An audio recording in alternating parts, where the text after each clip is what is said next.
awesome people, and welcome back to this channel. This channel is dedicated to helping you grow your brand, build your business, and make more money doing what you love every day. So today I want to talk about how can you create an online course. Have you been thinking about maybe an online course? Do you have information that you can give to people? Maybe you've been talking about it or teaching on it or thinking on it. Do you have just one idea maybe from your business? Well, if so, you can create an online course, and it is not difficult. So in this video, I'm going to go step by step of how I created my online courses, and I'm going to help you if you want to create an online course. So grab that pen and grab that paper, and if you like our videos, be sure and hit that notification bell, ding ding ding, and every time we do a video you will get notified. And I hope you will become a subscriber because it helps our channel and it helps me with the algorithm. Plus, it's going to help you with all of the things you need to know to grow your business. So if those are things you are interested in, keep watching.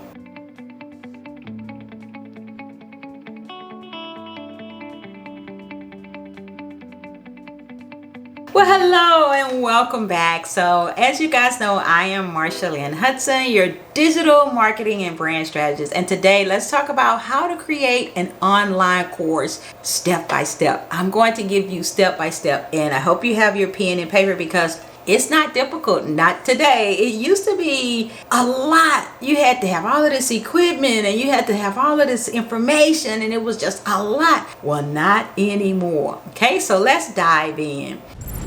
So the first thing I did when I started creating online courses, and I have a few now, is I had an idea.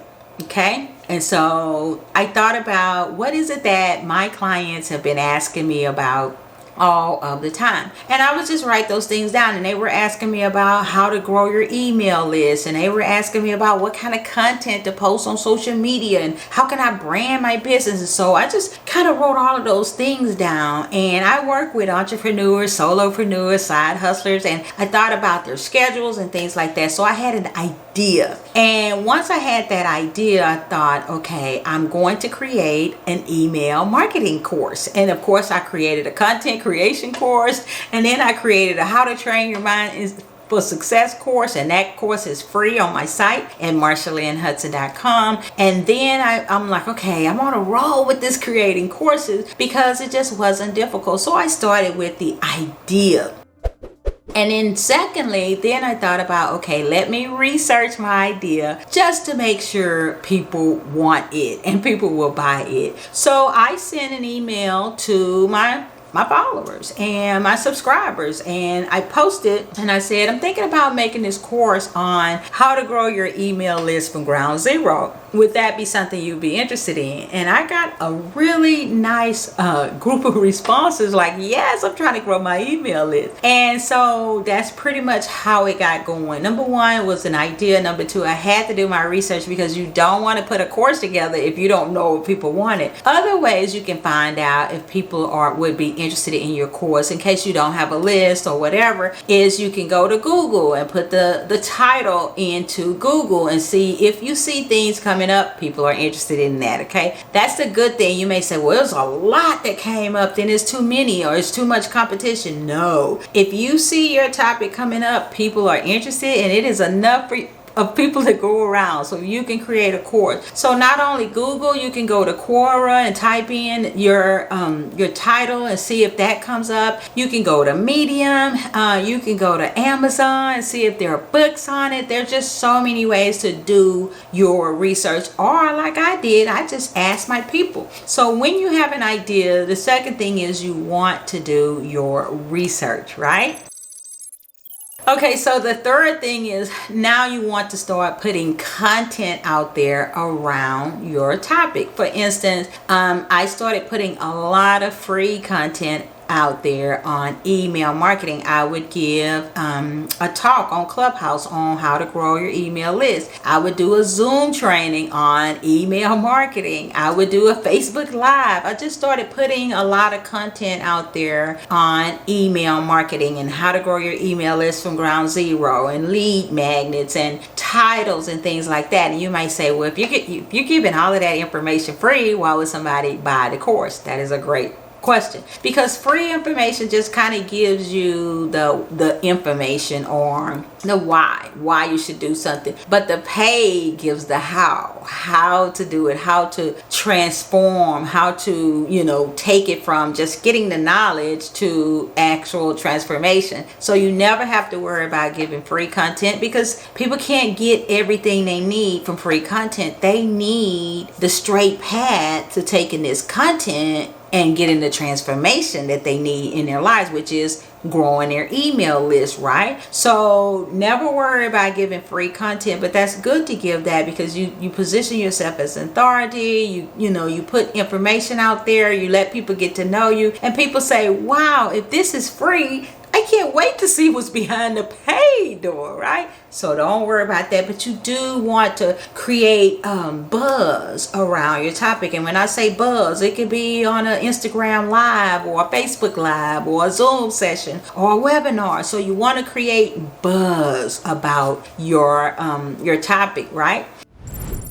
So the next thing is, once you have started this, now you know, okay, this is a great idea. People like it. I can get started. So what I did was, I started outlining my idea for my course. And let me see, I have so many journals. I have a journal here. And so I just start outlining for my course in my journal. And so I would put in my outline introduction, what I was going to say in the introduction. It may be like 2 or 3 minutes for a video, right? And then I would put module 1, getting started. And I try to keep my videos short. So my videos about 8 to 10 minutes. And then I would just make the video with Zoom, right? And save it to my computer. So I'm talking about the steps that I use to create my online course.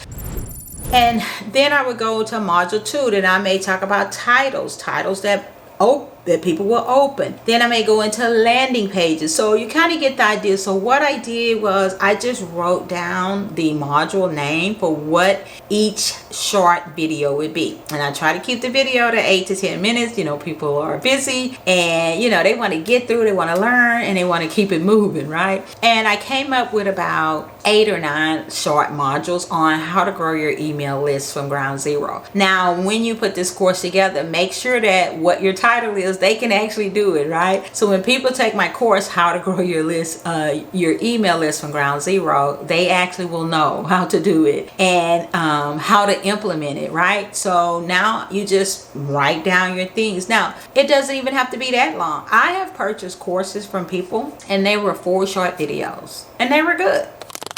So you can make your videos with Zoom for free, save your videos on your computer. You have your course, right? So it doesn't have to be 8 or 9 or 10 video modules. It could be 4, as long as people learn something from it. So now you've created that. So you may want to add, what I did is I add some more resources like a workbook. You can create a workbook in Canva, or you can have Fiverr make you a workbook that goes with your online course, right? So I made a workbook and a few PDF things. Now you can also have with your course, if you want, some people do this, you can have a live section. So if people buy your course, you can tell them that I'm going to have a live training week 2 or week 3 or whatever. So you can add a live component to your course if you like. So now, let me back up and go to pricing. You want to price your course based on what makes you feel comfortable. You want to make sure you price your course where people know that they're putting an investment because it's valuable. Okay, some courses start at $97. Some courses start at $47. Some courses go up to $197 or $250 or, you know, $297. So you want to price your course where you feel comfortable. You know how much work you put into it, and you know how much value they're going to get out of it. So it's not really just about price, it's the value and the transformation that they're going to get out of your online course, right? So this was my steps on creating my online course. It wasn't difficult. The equipment I just told you is pretty much Zoom and a microphone, and that's pretty much it. And then after you do this, you just kind of rinse and repeat. So you continue to give content around your course, give free content around your course, give tips around your course. course, give value, serve people, everything around your course. Now you can drive people to your course, right? Drive people to getting your course. Can you imagine if you have a course and it's $197? Let's say it's $200, okay? And it's an awesome course, right? Because you made it. What if 5 people bought your course when you talked about it at once, when you were giving free content around it? They're like, wow, I want to go check that out. Well, that's $1,000, right?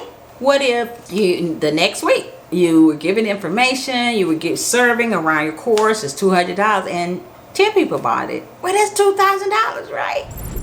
So an online course is very profitable if you do it correctly, and I am going to be giving more information, and you can find a lot of free resources on branding and just things like that on my site at Marsha Hudson. Plus, you can get in the Branding Success Academy because I have a monthly subscription where I teach just straight from where you are to where you want to be in that Branding Success Academy, and that is monthly, and I will also put that in the description. So I hope that these tips have helped you, and I hope that you got some great ideas on how you can create your own online course. So be sure to give us a thumbs up, hit that notification bell, become a subscriber. It helps my channel, and it's also going to help you too, because I'm always going to give something to help you build and brand and grow your business. So until next time, I want you to remember that you are the secret sauce to your success.